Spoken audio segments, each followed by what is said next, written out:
All right, YouTube, just a quick video on installing a Speedi-Sleeve. This is a 93 Dodge 250 with a 5-speed, 2-wheel drive and a Cummins. It came in following a bearing failure. You can see how marred up that surface is. Had a catastrophic bearing failure. When the customer opened it up, there were just chunks floating around.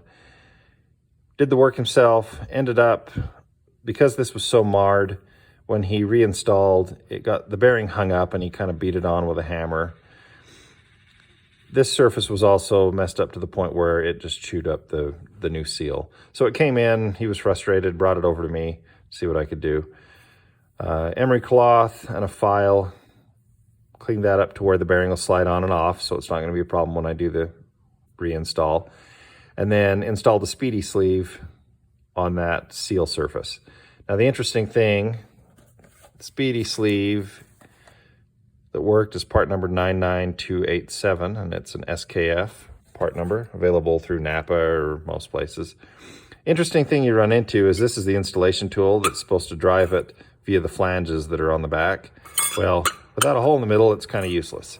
So, quick tip, the way I got it to drive is I placed it on there as centered and as evenly as I could, and then I put the old bearing race on and just started tapping it lightly with a mallet with a dead blow until it drove it up. Once the flange hit, then I had to remove the flange, and then I drove it the rest of the way on so that it's flush right there, so it's not going to interfere with the new bearing. And problem looks like it's solved with that one. But just wanted to give that tip that in a pinch, if you have to, you can drive these from the bottom up if you're careful.